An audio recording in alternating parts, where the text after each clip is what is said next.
Welcome to Let Freedom Ring. Before I get into anything, I just want to address what happened yesterday in the world of Major League Rugby. As everybody heard, Rugby New York has folded shop. They will not be participating this year. A week ago, we heard about the Toronto Arrows also doing that. So it's been a really tenseful time to be a fan of Major League Rugby, specifically the New England Free Jacks. A lot of teams have released saying that the season is going to continue, so we're happy about that.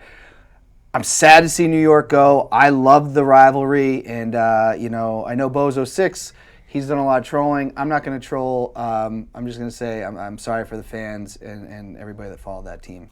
But this week on Let Freedom Ring, my guest this week, Josh Drews. Welcome to the show. How's it going? Thanks for having me. Yeah, Josh, let's get to know you a little bit. Where are you from? Where'd you grow up? From Eriksdale, Manitoba, Canada. It's right above North Dakota for all the Americans. It's about 2.5 hours from the border in Manitoba, right in the Interlake there.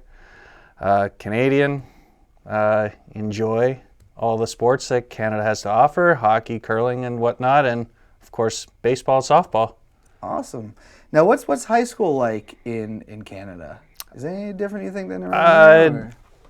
I don't think it's much different, but the area where I'm from, I graduated with 22 kids in high school. Okay. That was with 3 towns combined as well. So small town, that's where I'm from, small town Canada. Awesome. I get asked in that, was there a high school team for sports, or did you have to kind of? There's a high school team for every sport, and your basketball team was also your volleyball team, which was also your track team, which was also your baseball team. So you always got to develop good relationships with all the players that you played with. Oh, okay. Yeah. Awesome. Manitoba, I think there's a lot of famous wrestlers from there. I can't think of I know the one. I'm not too much into wrestling, but I know Chris Jericho. He's from Winnipeg. Yes. And whenever you go to the Jets games and stuff, he always pops up on the board doing like a Go Jets Go kind of thing. So I know he's from there. Okay. Yeah, I think that's right. I think Kenny Omega might be from there too. He's more newer, but Jericho, I think he has a fair argument for the GOAT. All right. He really does. All right. Now, what's 3 things that everybody should know about you? 3 things everybody should know about me. Passionate about being Canadian. Intense about my sports. I like to do it well if I'm going to do it. And let's see. Poutine. Really enjoy a poutine. I'll take a poutine anywhere. Yeah, and we were kind of talking off camera. My brother runs the Poutine Festival in New Hampshire, so we're definitely gonna get you there sometime. Absolutely, I'd love to go. Speaking of that, have you've been in the United States? You said since 2016, I think. Yep. Let me just ask you real quick, sticking on the poutine. Has there been anywhere that has really impressed you? Has there been anywhere that you've really been like, what are you guys doing? Poutine, the one that stands out immediately is the poutine I had in Rochester at the Brick House. He used to sponsor our softball team for men's league over there, Rex. And I only had one complaint. It was just there was pickled onions on top. Oh, it was a little different, but everything else was pretty solid about it. Nice. Yeah, you got to have the cheese curds. You got to have the good gravy and a little bit of a crispier fry as opposed to a soggy fry. I 100% have to agree with that, and I don't want to get any heat from Shea Vachon, but there was a time where it was a little soggy on the fry end, and I know that's something they're very proud of, and it did change how I liked it. It's different sometimes. If you get a soggier fry, sometimes maybe the fry's maybe not quite as cooked, and then you get a cold fry in there. It doesn't work sometimes, but I've had a few poutines at Shea Vachon, and a couple of them been good. 1 or 2 is maybe not the best, but still a good place to go if you're just craving a poutine. Oh, I love it. I wish there was better parking. That's like one of my own. Yes. I hate parking on the street. Yeah. Has there been a place though that, and you don't have to use their name, that you've been like, whoa, okay, this is not how we do it in Canada? Yes. Yes. And, from what I know, it's a popular place that everybody says, "Oh, go try it," and I'm like, not for me. Yeah. You keep it. The poutine imitation. Yeah. Sometimes I've seen like people put in what's the tater tots, and I'm like, no, you can't do that. No, the tater tot poutine is not really a thing, but it sometimes, if it's a good tater tot, you could maybe pass it off, but you got to stick to the basics. Yeah, I'm with you 100%. I don't like when they try to recreate the wheel. Yeah. With it, and I've had some of the best, and I was telling you, I get a lot of people disagreed, but there's a field in St. Isidore we used to go. I felt like that was one of the best I had, based on the gravy. Other people didn't like it. I don't know. That's just me. I mean, you can always add bacon to a poutine. You can never hurt it with bacon. Yeah, absolutely. Now, sticking with the theme of the show, which we're going to ask a little bit of a different question here, because you are from Canada. What does it mean to you to be Canadian? Just great sense of pride. We have a big melting pot of people, all different cultures, and to be a part of the nation, and with our proud history of sports and curling and the Olympics. Everybody's wearing a Canada shirt, and you go into Europe or anything, see the Canada flag. It's something that makes you feel really proud to be there. And Canadians are so friendly. I like to be associated with that. Okay. Yeah, good answer. I got to ask this. Now that you've been living in the United States for a little bit, what do you find is like some of the big differences between the two? Kind of the similar things to, being Canadian is like, oh, I'm American. It's like, great. Like, there's nothing wrong with being that, proud to be American and have all your freedoms that, all that stuff. That's about the only really difference that I really notice. For me, it's just, the little things like you guys have your right to bear arms and your right to do that stuff. That was a little bit of a shock for me every now and then, go into a grocery store and somebody's got a gun on their hip. It was like, took some getting used to, but that's really the only difference that I've really noticed. Yeah. They're very similar. I mean, it's not like you didn't travel the world to, across the world to come here. No, it's not a huge difference, but there are some things that you just notice, like walking into Walmart when we first moved here in 2016. It was kind of right around the elections, the first election. When Donald Trump picked one heck of a time to move to the United States. You walk into Walmart and it's Buy America, and we're like, whoa. Yeah. Hey, here we are. But, I was fortunate when we moved here. I saw President Obama speak at UNH in the morning, and then that evening we saw Donald Trump speak. Okay. So it was cool to be in that atmosphere to see both sides of it. No, absolutely. I've seen Obama a couple times. Actually, I saw him at Plymouth State before he was ever president. Oh, really? And that's what I was like, that's my guy. And then I did see him in his re-election. I don't want to get too much into politics, but there's a very big difference hearing an Obama speech and a Trump speech. It's totally different. Laser shows are what I remember from the Trump speech, and it's coming out of a smoky background in I think it's now the SNU Arena. Yes. Yeah, that's where it was. I think you might have been at the one where he said like Tom Brady and Belichick wrote him a letter or something. Oh, like really? That. I don't remember that part of that. I just remember, his standard quotes of that whole election, like drain the swamp and all that stuff. Man. And he, the thing about Trump is like I couldn't stand Trump. I think he's not a great human being. But there's like this weird part of me that misses him being on TV. Like I'm like, whoa, Trump's going to speak tonight. I kind of want to hear what ridiculous stuff he's going to say. One thing my wife and I do remember from that specific rally was, you're in a hockey arena. What's in every hockey arena? Zamboni. Right? The flags from the yes. countries. The Canadian flag was covered up very really? noticeably at that.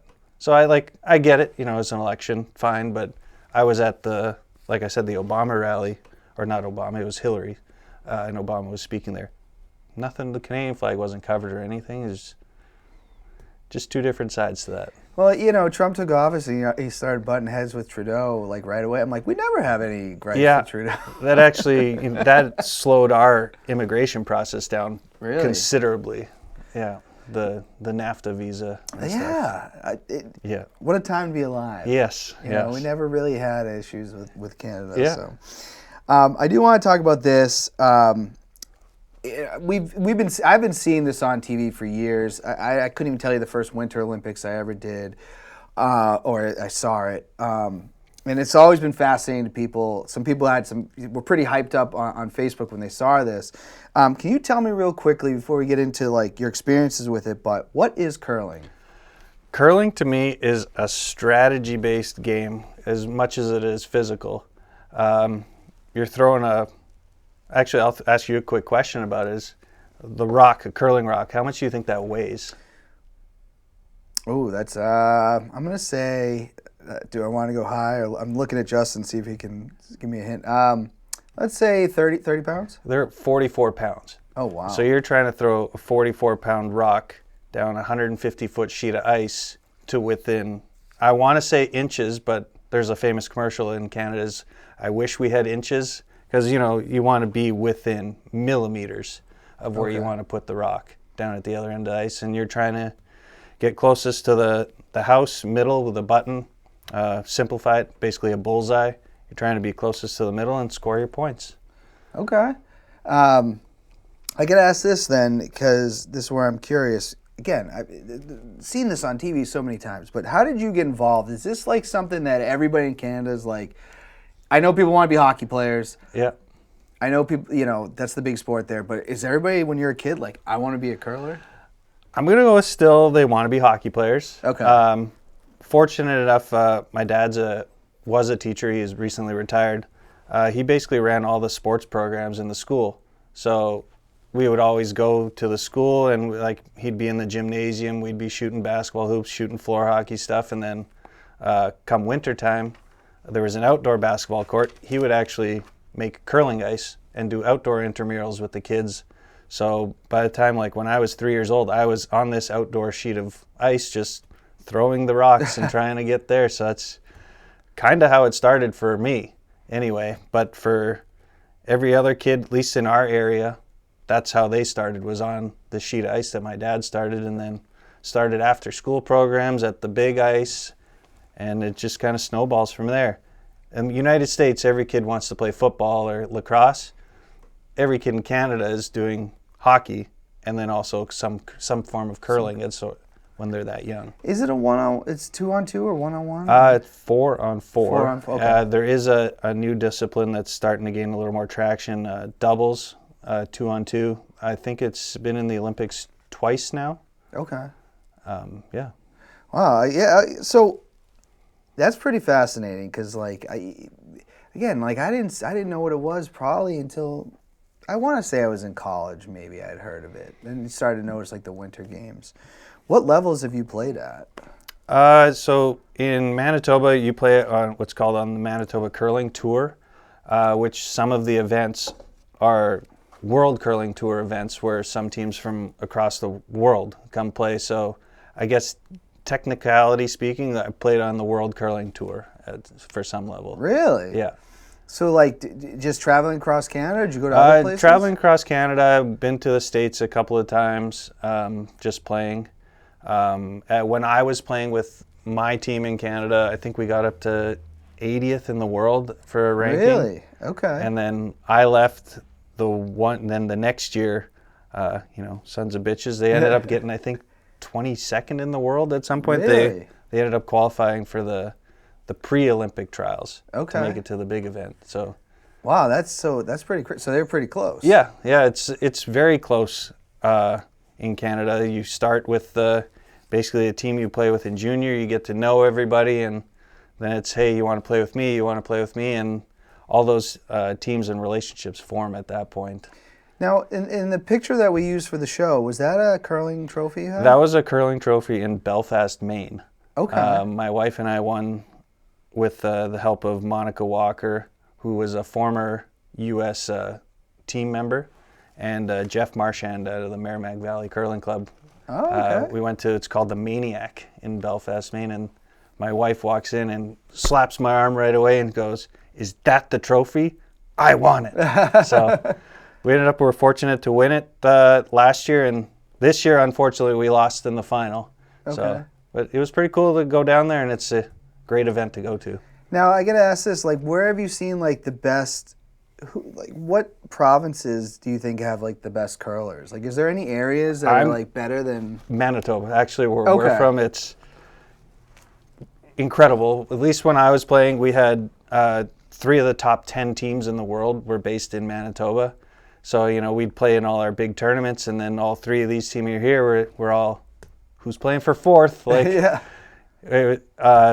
Right now, probably I'll say Alberta is where the best players are right now, but Manitoba's got some good ones.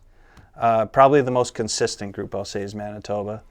Brad Gushu's team, who's been like reigning Canada for the last 3 years for men, is based in Newfoundland. Oh, wow. And then the women's game, there's, I think 4 of the top 10 teams are based in Winnipeg alone, where I'm from, like that area. So Manitoba is going to probably be my answer for that. Okay. Yeah. That's pretty fascinating. Like, have you found any like where in the United States right now has it really been? So right now, where I'm playing is at the Nashua Country Club, based where the Merrimack Valley Curling Club is what we're called there. We rent ice from the Nashua Country Club to play, and then I go to Broomstones Curling Club in Wayland, Massachusetts, every Tuesday as well for the more competitive curling. So pretty, like, are you finding that people are pretty experienced here? Like, are you one of the top people, like, just because the experience you've had on these years? I would say I'm up there. Like, I wouldn't say I'm the best, but I would say I do pretty well. At the Merrimack Valley Curling Club, it's a little bit of a newer club, so it's not quite as competitive. It's a lot of good people there, a lot of good fun. And the Broomstones Curling Club, you're drawing from Boston and all that stuff, so a lot of the big time curlers in this area come out of Broomstones. Like the reigning U.S. men's team, he is originally from Boston, Corey Dropkin's team. Okay. And there's another U.S. women's national team, Elizabeth Cousins' team, plays out of Broomstones as well. So some good curling there, for sure. Are you finding that there's a lot of Canadians that come to the United States and like are in these clubs too? I'm finding more and more Canadians in these clubs. Just the more and more you get to know people, it's like, oh, I didn't realize you're from Canada, or I didn't realize you're from Canada. When a bag of ketchup chips plops in front of you on the curling table, you're like, where'd you get those? Yeah. What have been some of your best experiences curling? Making nationals for my first time was pretty cool. We made, my brother and I and our other members, Daryl Evans and Jake Zelenowicz, we ended up winning the province of Manitoba for the club level, so like not the top level, we'll say the second tier, and we ended up going to nationals, and we finished second in nationals, which was pretty cool.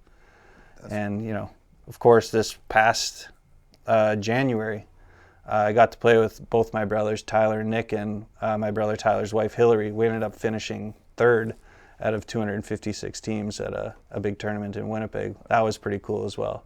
Oh, that's awesome. And, of course, winning Larry with my wife, and get to play here and teach her all the things. It's those are all pretty rewarding to do. Is this something that you and your brothers kind of bond on? Yeah, that's kind of what inspired some of our projects that we got coming up. We like to play together. We like to compete and push each other as well. So, of course, we all have our differences. You know? Sometimes you can tell when we're fighting on the ice, but, we get the job done. We're out there to play, and we're out there to win and do well. So we'll cooperate when we have to.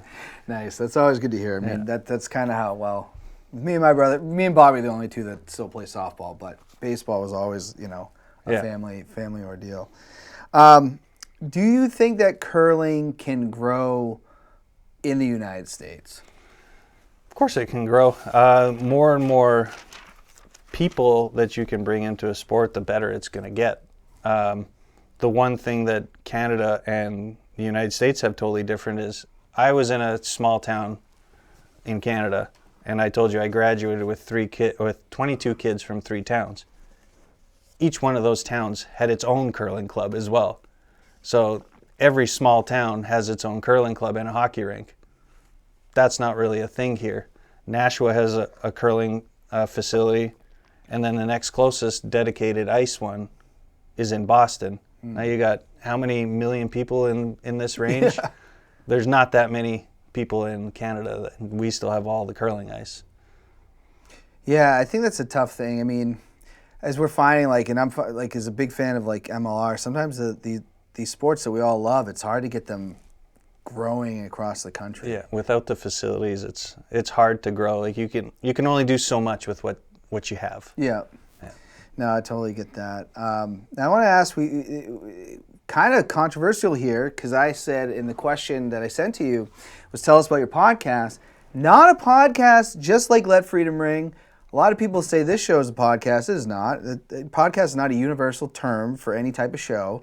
But tell us a little bit about your show. Well, you should listen to Bobby. Get a shirt that says "Not a podcast." Not a podcast. Let Freedom Ring. Not a podcast. So my brothers and I started a YouTube channel recently called the Personality Brothers Curling. That's a little inside joke. We were younger at a curling club and went in, did our thing, and then we left. We didn't go upstairs and hang out and have a drink or anything. So a couple of gentlemen at the Fort Rouge Curling Club in Winnipeg started calling us the Personality Brothers. So now we're just rolling with it. Yeah. But we started a YouTube channel that will talk about curling strategy at the club level, as opposed to the more professional ranks that you would see on TV. So yes, so this shot might be the right shot, but we're at the club level. Like, let's play the odds a little bit better. That's what we're going with. My brother Nick is in Minnesota, so he will film an end with, I believe it's some sort of GoPro thing on his hat, and we'll watch all his shots and talk about what he should have done, what he did do, and go from there. We really haven't seen anything on the internet that's kind of like it. So, if we can get a little bit of a following, and maybe it could turn into something. Yeah, absolutely. Yeah. No, it's always good to have that, different types of shows out there, and yeah, I mean, you can definitely grow a base for that. Yeah. So that's cool. And then you said doing that with your brothers too, so that's yeah, awesome. We try and film at least one end. So when you throw rocks all the way to the one end of the sheet, they call that an end, kind of like an inning for baseball. Okay. So we try and do at least one end a week, and an end in a game will take about 15, 20 minutes, depending how fast you take. It takes us about an hour to talk about one end, just because of all the possibilities that you could do with each shot. Nice. So that can be, what was the name of it again? That'll be the Personality Brothers Curling, and that's on YouTube. And you put that in, you can pull it right up on YouTube? Yeah, that's usually the first thing that pops up if you search it. Okay, perfect. So check out the YouTube show. I want to get into the fan questions here. You had a couple here. Interesting one from Jesse DeLay right off the bat. And Brandon Pikachu caught this right away. As a sport athlete like myself, okay, I find that pickleball helps my hand-eye coordination, which helps me in other sports. Do you find curling helps you with softball or vice versa? Curling's a very mental game. So I think having a good mental approach and, keeping your emotions in check can transfer into any sport. I would say even anything. So I would probably say yes to that. Yeah. Now, do you find I guess they're very different in a lot of ways, but... Yeah, they're very different in a lot of ways, but, your emotions, once they ride high, everything starts speeding up, and I'm trying to throw a 44-pound rock down a 150-foot sheet of ice and trying to stop it within inches, even millimeters of where it needs to go. You got to keep your emotions in check so you can not fly out of the hack really fast or fly out too slow. Do a lot of people lose it? Sometimes big exciting shot here. Your adrenaline's pumping, then all of a sudden you lose your concentration and it gets away from you a little bit. Yeah. What I gotta ask this too. What are the crowds like? The Grand Slam of curling. It's a big circuit. All the top teams in the world play. You'll probably fill a 5,000, 10,000 sheet arena. When they had the Olympic trials in Winnipeg in 2013, that was where the Winnipeg Jets play, so a 15,000 seat arena, full at a big curling event like that. But a local Bonspiel, maybe 100 people watching, in excess of anybody that's there.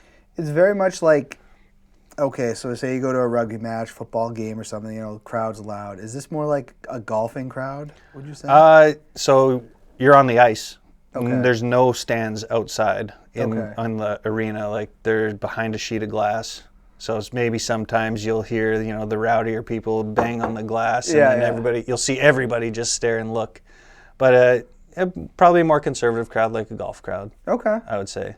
Yeah, that makes sense. I'm just curious with And it. curling, I'll say, is kind of similar to golf in the aspect is it's kind of easy to be decent at, really hard to be good at. Okay. Yeah. No, as someone who's not remotely good at golf, I can understand that. Derek Dolan, and I think we might have answered some of this, but he wants to know why, what, and how did you get involved into curling, which we kind of answered. Also love watching it. They held a tournament in Lowell, and once I watched it, it was awesome. Did you know about any tournaments in Lowell? So I do know that in the past, I'm not sure when it was, but I know Lowell actually held the Worlds. All the best top teams in the world played really? at Lowell. Yeah. I know that was there. I'm not sure when the year was. Why did I get into curling? Family, sports, love to compete. So like I said, kind of similar to golf, it's easy to be decent at, hard to be good at, and once you try something, you just want to be good at it. I know my mom grew up curling too, so that's probably a factor in that as well. Yeah. No, absolutely, and definitely have to keep my eye out. I didn't know they had like a world championship in Lowell, so. So it always just kind of rotates around everywhere. Okay. So I think it's only been in the United States twice that I can think of. I know it was in Vegas. It might even have been last year or 2 years ago. Nice. Yeah, I mean, Vegas I could see. I'm like, Lowell, they get some cool stuff once in a while. I would have never thought it would have been in Lowell. Yeah. Until somebody told me that. I was like, no way. You got to be kidding me. I might have wrote Penny Maja. Did I write this right? That's Rennie Maja. I'm So sorry. that's actually my sister-in-law, Renata Sheffer. Oh, okay. She goes by Rennie Maja on Okay, Facebook. a little bit of secretive name. Yeah, on there. kind of. She wants to know, how do you watch this? It's going to be on YouTube. If you are a Merrimack resident, you can. I guess if you're watching this, you would have answered your own questions. So, Yeah. but it will be on YouTube. All my family back home, our nephews, Dashel, Sterling, Zachary, we'll get them all watching this. Mother-in-law's going to watch it, my parents. Yeah. So, I got to watch out what I say sometimes. I'll find out about it at Christmas dinner. Are you going back to Canada for? Yeah, for we're Christmas? going to go back to Canada for Christmas and see everybody. Schedule every day, every hour. It's a lot of people to see. Are you going to be there a couple weeks or? A couple weeks. Okay. Mix in a few Jets games, a few Moose games. Maybe even sneak off to a curling club and throw some rocks as well. There you go. Yeah. Awesome. George Jetson, which is Ronnie Ferreira. That's his alter ego on Facebook. I did not know that. Best podcast going. I appreciate that. Again, getting this I think I don't know if he's referring to me or you but not a pod. Neither show is a podcast. Yeah, we're new, so it's got to be you. It's got to be. Yeah. You cannot find Let Freedom Ring on any podcast avenues. Melanie Calvo just says, did I say that last name right? Yep. Okay. Proud of you and very happy for you. That's my great aunt in Winnipeg. Oh, okay. Yeah. That's awesome. It's always interesting to see, because we put out for questions, but everybody likes to comment. Yeah. So we got to open that up to comments as Yeah. well. I want to talk about this a little bit. This is how I met you. It was from softball, which is another thing that you're really into. Growing up in Canada, how did you get involved? I'm assuming baseball maybe first, but how did you get involved with baseball, softball? Obviously, parents really got us into baseball. We've been playing basically since we could walk, since we could throw. We lived in Eriksdale, Manitoba for my first 12 years of my life, and then we moved to Lundar, Manitoba on a farm. And my dad always kind of said if we ever had the land, he would build us a baseball diamond. So we have a full-size baseball diamond, like 350 feet to center, 300 feet to right field, and then for all the Red Sox fans in the area, we have a short porch and left. Okay. That goes all the way, kind of like the Green Monster, except ours is made out of chickenware, so we call it the Chicken Monster. Yeah. So we have a full-size baseball field there. And we always played, get home from school, and sometimes there'd be people at our house already playing on our diamond, which was pretty cool, and we'd hop out of the car and go and play right there. Wow, that's like Field of Dreams meets like Yeah. Sandlot. Yeah, so Field of Yeah. Dreams, and then my last name is Drews, so my dad would always say, it's the Field of Drews. Oh, okay. Yeah, so it's pretty cool that we had our own diamond there, and eventually went off to college, played baseball in Alberta at the Prairie Baseball Academy, and then went to Mayville in North Dakota, played college baseball there, and then ended up getting a job with a professional baseball team as a bullpen catcher. Really? So everybody thinks, I played professional baseball. No, I worked for a professional baseball team and was on a practice roster sort of so I could get the insurance. So I guess technically I was a professional baseball player because I got paid to play baseball, but I was a left-handed bullpen catcher for a professional baseball team for 4 years. No, which team was this? The Winnipeg Goldeyes baseball club based out of Winnipeg. The only Canadian team in the league, went all the way down to like Laredo, Texas, and Amarillo, Texas, Oh, wow. Lincoln, Nebraska, Kansas City. Every now and then we flew to Montreal, and then we would drive to Rockland in New York, play them, the New Jersey Jackals. Oh, wow. So really cool experience. Would never trade it for anything in the world. Like shag flies in the outfield. I'm with 2 ex-major league outfielders learning how to play the outfield. So which was pretty cool. Like I didn't really grow up as an outfielder. And even though that's what I do in softball a lot is play outfield, I actually played first base all the time in baseball or pitched. Yeah. And then now with these guys showing me all their ropes and all their tricks, like I learned to play outfield pretty good. Reggie Abercrombie, I think he still is in the top 5 for home run distance at the Reds Park. Oh, really? The Great America Ballpark, Yeah, I think that's what it's called. And then another guy, Chris Roberson, played with the Phillies for a couple of years. Oh, wow. So Was this like an independent minor league team? Independent league. Okay. Independent league team. So it's called it was the Northern League, and then it became the American Association by the time I got there. Oh, wow. Yeah. That's So it's pretty really cool. cool. You get ex-major leaguers in there, guys that got out of AAA, guys that got out of AA and single A, and then some guys straight out of college Oh, wow. will go straight into this league. That's pretty awesome. We used to have the Nashua Pride in Nashua and Yeah. Home and Stadium, if you've ever been there. And you know, Jose Canseco came one time, Ricky Henderson came. It was great for years, and then the Fisher Cats came Yeah. and essentially put them slowly out of Yeah. business. But no, that's fascinating. You said you did that for 4 years? Yeah, I did that for 4 years. It was an awesome experience. Got to meet a lot of great people, a lot of good friends, still lifelong friends. When I got married, I had a couple of guys from the baseball team were in my wedding party and stuff, which was pretty cool.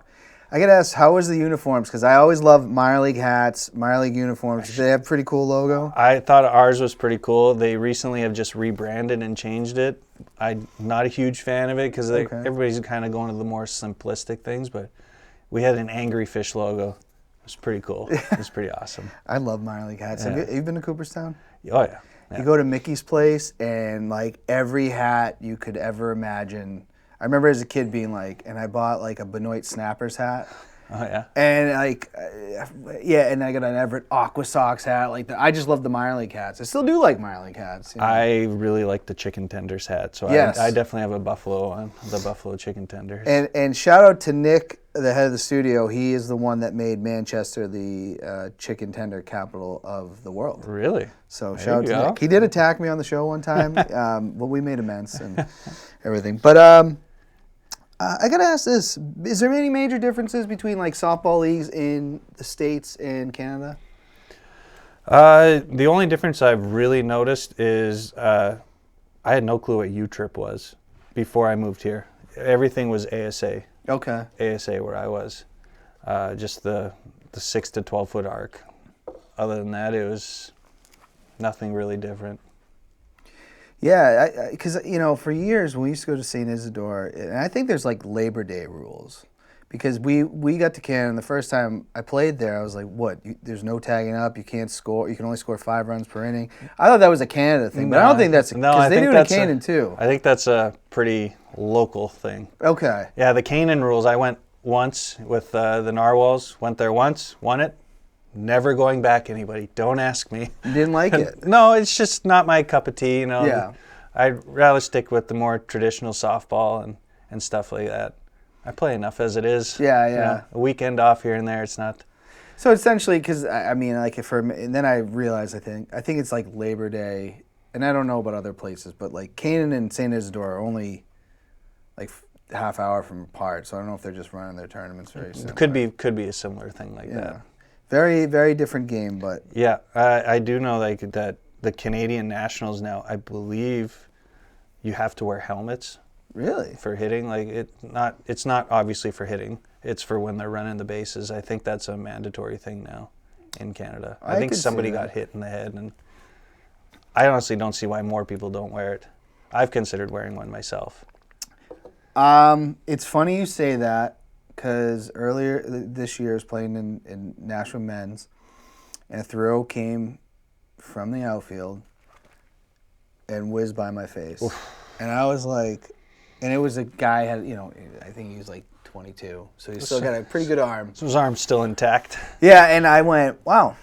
I was like inches away from going to the hospital tonight. Yeah. Like, and until you just said that, I never thought about it again. Yeah. And now I think about it, I was like, in that moment, it was pretty scary. And then I got moved on. But if I didn't, if I got hit, I would have been pretty messed up. Yeah, it's not fun. Like after I heard that somebody got hit in the face and all that, it's not really noticeable. But if you notice now, if I'm running through first base and I know there's going to be a throw, I always go like this, about 6 inches away from my head, just so that hopefully if I'm going to get hit, it's just going to hit my hand. Yeah. It's kind of a defense tactic there. No, I get it. I mean, you still have a lot of people, too, that, I think in U-Trips especially, not wanting to wear masks in the infield. And I've never been hit in the face. I've seen enough for me to wear it. I've seen so many bad hops, especially at Martel and Twardowski. There is no chance on a dirt infield I'm not wearing a mask. Yeah.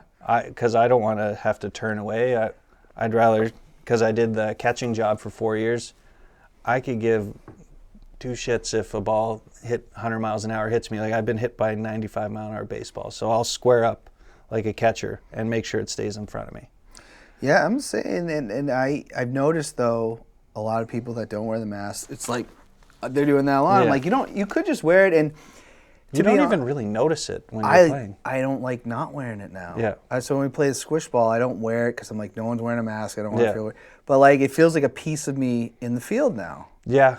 And the squish ball thing, like we've played against each other recently. Like I wear the helmet for pitching. That's purely so that I can just get used to it, because you want to. If I ever do pitch with the hard ball, I'm going to want to wear a helmet. So I might as well just practice at least. Were you maybe it was before your time. You weren't in I think it was the Rochester League, and if I'm wrong, but when C-Mac got hit, and everybody thought he was going to. I heard about that. I mean, I saw the pictures, and everybody's like, if he didn't turn his head, he would have been dead. I heard about it. I didn't see it. I was at John Bloomberg Field in Winnipeg. They have like a diamond setup, kind of like in the Sportsplex in Connecticut, where they have the 3 diamonds. Well, there was a 4th. So we were standing, I was in center field on one of them, and I heard a slap and then another slap. I was like, oh, all right. A guy got hit so hard in the face it sounded like a slap. Like they had to fly in the Stars helicopter and get this guy. He had like smashed orbital bones, his nose was smashed in. It was pretty messed up. It gets to the point where it's like, what's worth it? I saw someone post the other day criticizing high school kids. She's like, when I was a kid, we didn't wear masks. And I commented on it. I go, one, that doesn't make it right. And two, the bats, the balls are different. And also I want to be like, mind your business. Like if I had a kid playing softball, not only do they're wearing a mask in the infield. It's just the reaction and hitting a bad hop. Like, what's worth it to you? Wearing a mask that's very light, or being messed up in, Nobody's getting paid. Yeah. Well, this is all about safety. Wear the mask. No. Wear the mask. And I see it at least maybe 1 or 2 a year. And there was even, it happened in Kane this year. Someone got hit in the face. And it was like, and someone's like, we told them to wear the mask. And I understand it was wood bat, but at the same time, like, just what? I don't get There it. are some leagues now. I'm not sure about the Merrimack softball league, but like I know the Rochester men's league, it's mandatory to wear a mask if you're pitching. Mm-hmm. Same with the Portsmouth co-ed league, mandatory to wear if you're pitching. So I think that's a great way to go. I when I was the president of the Nashua Co-ed League, I said you got to wear them, and people were like, oh, why don't you can't get? I said, listen, I'm not asking for much. Yeah. Like literally, nothing much. Just wear the mask and $80 mask is gonna save you from how many hundreds of dollars at going to the hospital. yeah, and if you get the helmet, you can get a cool looking helmet if you want. You can get some designs. I You know? think, I think Andrew Watt spray paints his helmet every year, does Yeah. something different. So it's pretty cool. I think that when I see a picture on there with a helmet, I'm always like, all right, what they got on there? Yeah, Does it look cool? I wanted to do something to my helmet, but you got it's going to be permanent. Yeah. You got to think about it for a bit. Yeah, no, I get that. Do you have any favorite memories playing baseball or softball? Favorite memories playing baseball, I always kind of go back to playing senior baseball in Manitoba. I threw a perfect game in. Really? And wow. hit a home run in the same game. Oh, wow. So that's obviously pretty cool. Finished second in the country in a major in Manitoba Senior Baseball League. The winner goes to the Nationals, and we finished second one year. Oh, wow. And then my stint as the bullpen catcher with them, we ended up winning a championship one year. So I got a big, huge ring and everything. It was pretty cool, pretty surreal. I guess the city of Winnipeg hadn't won a championship in 20 years. Oh, really? So it was pretty crazy. People pretty just crazy. going nuts. Was there a lot of diehard fans of the team? So we got always about 6,000 people at every game. Oh, okay. Yeah. Okay, so that's And pretty... then we'd go to other cities like Sioux City in Iowa, and there'd be like 300 people. Yeah. But we always had a pretty good following at ours.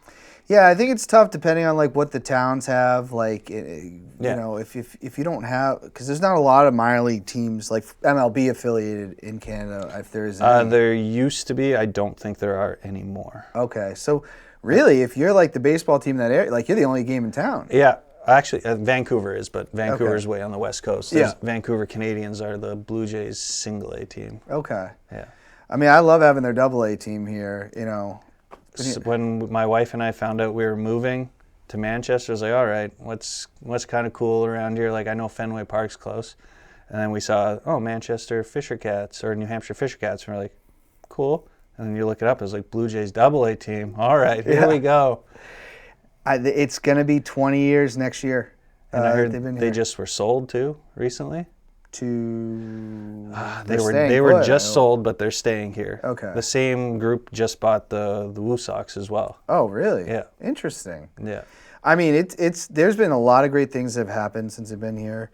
Not too long ago, you know, Vlad Guerrero Jr. was here. That was an awesome time to at least not be able to work in the country. When we moved here in 2016, we were down here on a NAFTA visa, which didn't allow me to work. Yeah. For 6 years, I wasn't allowed to work. So, day game at the Fisher Cat Stadium, I was there. Right there. Yeah.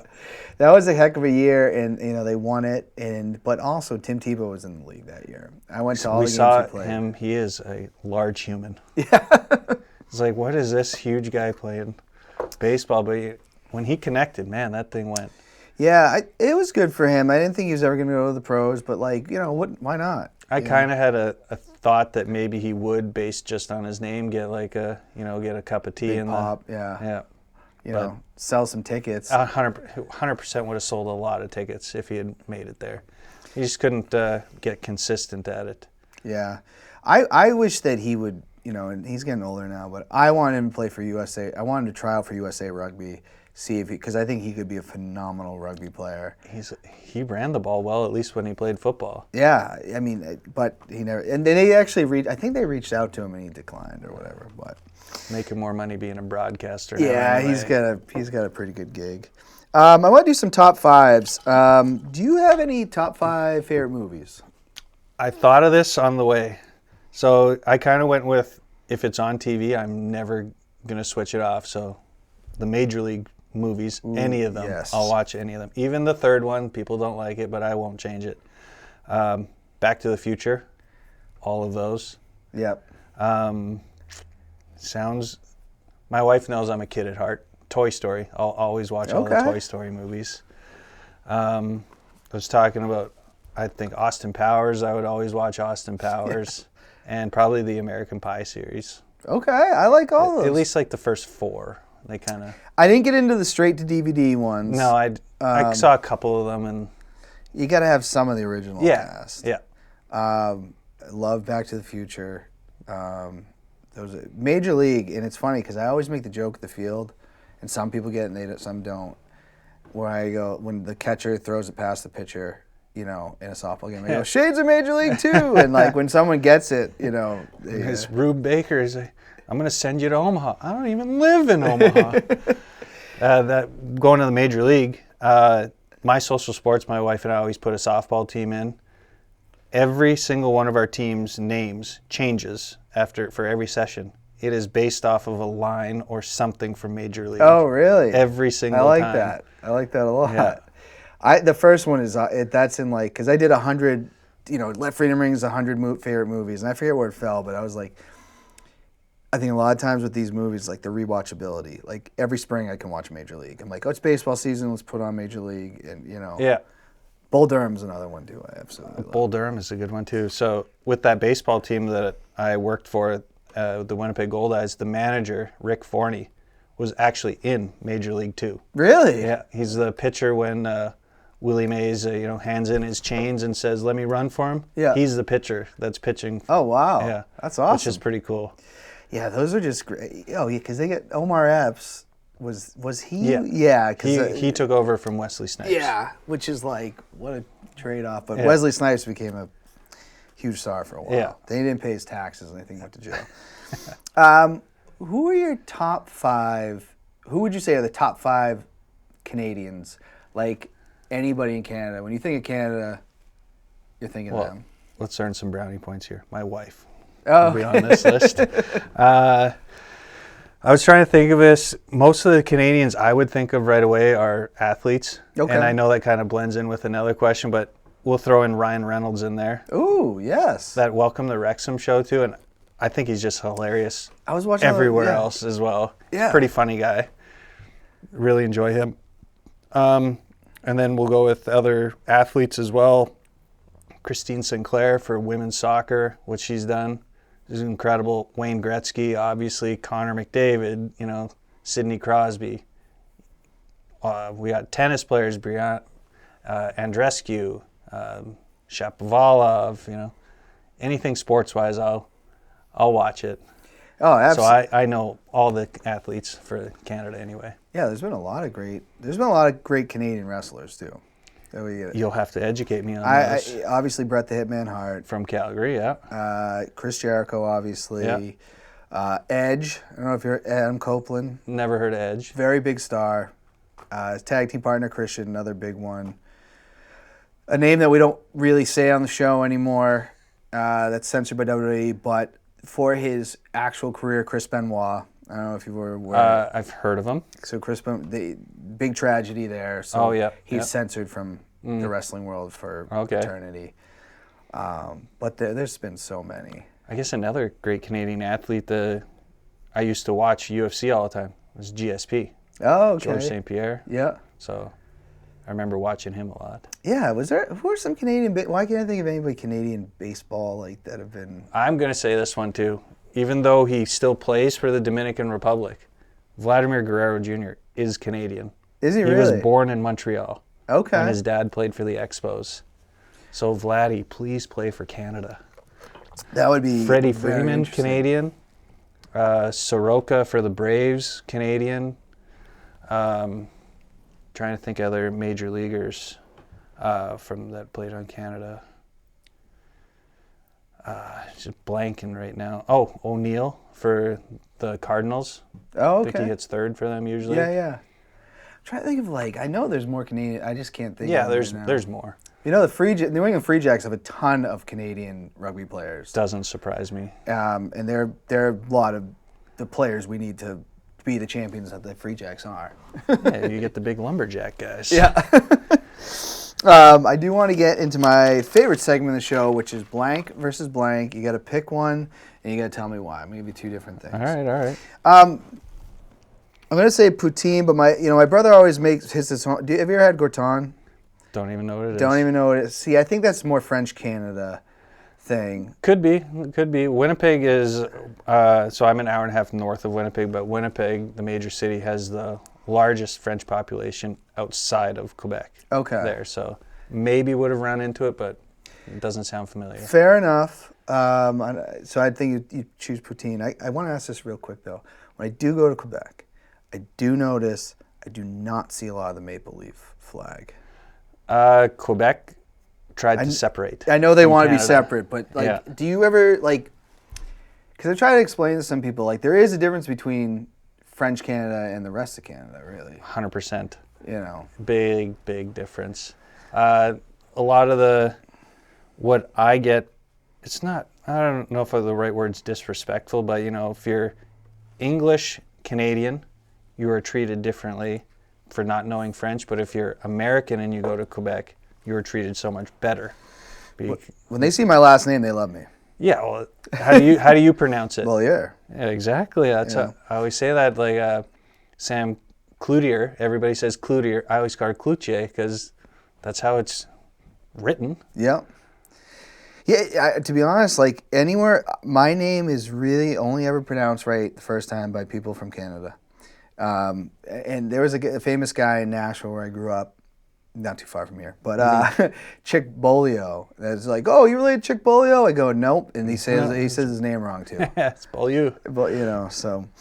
Though they did say it kind of right in the Waterboy. The coach they called him Beaulieu, yeah. Oh yeah. The coach of Beaulieu. the Mud Dogs there. Hockey or curling? Ooh, playing or watching? That is going to make it into a factor. Oh, I'm gonna throw. We know that you love to play the curling, so watching. Let's go watching. Jets all day. I'll watch the Jets all the time, but it's hard to not watch a curling game because there's not that many televised. Okay. So, still probably leaning towards hockey. So, real quick. So the Jets' favorite hockey team. Yes. Blue Jays' favorite baseball Yep. team. Do you have a football team? Packers. I was I've not seen given them. a choice. Okay, that's the wife. Yeah. Okay. And I guess Canadian Football League as well as Winnipeg. I was Okay. for the Blue Bombers 4 times in the Grey Cup in a row, FYI. And then the Raptors for basketball. Okay. So All right. cover all the major sports for the most part. Yeah. I've been wanting. They always keep talking about maybe the XFL and the CFL combined. I don't know if the Canadian Football League would want to do that. I don't think they'll change just because the 3 downs is a completely different game. Yeah. It's more of a passing game. The field's bigger, field's wider, end zones are 20 yards as opposed to 10. The field goal posts are at the front instead of the back. Oh, really? You should look up some YouTube videos of players getting picked by the goalpost. Pretty funny. I'll have to check it. My brother Tim loves the CFL. He watches all that stuff. I gotta do that. Mountain Dew or Pepsi? Pepsi all day. Had a lot of Mountain Dew in college because you're on the meal plan. Yeah. Mountain Dew is always right there, good to go. Yeah. But Pepsi all day, and I'll even go even more controversial. Pepsi over Coke all day. Really? See, I couldn't go that far. Anybody who chooses Coke, come on, it's not the same. Is Pepsi bigger in Canada than Coke, you think? Or? My mom drank Pepsi, so it's Okay. been more. I think just growing up with Pepsi, it's Pepsi. See, I like them both, but I would drink a Coke over a Pepsi. But like, I'm not saying no to a Yeah. Pepsi. But fountain Coke over fountain Pepsi. Ooh, have you ever had Coke out of a glass bottle? Yes. It's unbelievable. Yeah, it's all right, but I'd Yeah. still lean towards Pepsi. Okay, Yeah. all right, fair enough. Would you rather play squish ball or U-Trip? U-Trip. I play in the My Social Sports League, so I could play with my friends who necessarily don't have the time or the want to go play in the more competitive softball league. So it's a chance to relax, and I get to pitch in squish ball. Like, I don't get to pitch anywhere else, so I have fun when I'm doing it. No, absolutely. I just like I like different plays. Like, I can't just do all one thing. I play a lot of softball. Yeah. So I'm bouncing around. But I was trying to tell people, I was like, when I come down to my social, I'm like, I want to chill out a little bit. Yeah. Like, I still want to win, but I'm like, I'm not in the right position every play. I'm sorry. Yeah. I'm just not. No, sometimes pitching against you, 2 weeks ago? You're commentating as I'm pitching to you. And I don't know if you could hear me. I was trying to commentate as well as I was pitching. So I enjoy that kind of stuff. Like, you get to have a little more relaxed atmosphere. Yeah, that's what I've. And to be quite frank, it wasn't MSS back then. It was New Hampshire Sports and Social Club. And we talked about this on the show. That's where I started, because when you Google search softball leagues, that's what came up. Yeah. And then found all this other stuff. And then I was like, first time I played U-Trip, and I hit, and this is when I hit a lot of home runs. I used to be, a little bit more built. First time I hit this one in the trees at Udicky, and I was like, that was amazing. And I never wanted to leave after that. I will say, with the squish ball as opposed to U-Trip, it is so much harder to hit a squish ball than it is to hit a regular ball. Yeah, it's a different game. Yeah. And I feel like, you just got to be a little bit different. Yeah. But I like to do that towards the end of the year. Yeah. It's nice to end out at Trinity. Bigger sports icon: Wayne Gretzky or Michael Jordan? Ooh. Obviously, Canadian. In Canada, it's definitely Wayne Gretzky. The U.S., it's definitely Michael Jordan. So there's my answer there. If you had to pick one. Probably Michael Jordan, unfortunately. Yeah. He's got the shoes, he's got the brand and everything. He's essentially... You see Michael Jordan in the streets, like, most people are going to know who Michael Jordan is, as opposed to Wayne Gretzky. That's a fair point. I mean, you got to know a little bit about sports, I guess, to know. But Wayne Gretzky, definitely the great one. Yes, 100%. Would you rather live in Canada or the U.S.? Canada. Canada, more, all our friends and family are there for the most part. Obviously, we have friends here, and which we absolutely love, but, Canada's where the heart is. Yeah, I definitely want to see more Canada. I got to get on that. I've really only been to, like, Quebec, been to Montreal. Quebec City was like, oh my God, this place is amazing. Unreal. But I definitely want to see more Canada. But Josh, I really appreciate you coming on the show. It's been a blast. Thank you for having me. We'll have to do it again sometime. Absolutely. Everybody out there, have a great week. Patriots, let's lose, baby, lose tonight. But I'd like to see Malik Cunningham get into the game. But until next time, let freedom ring.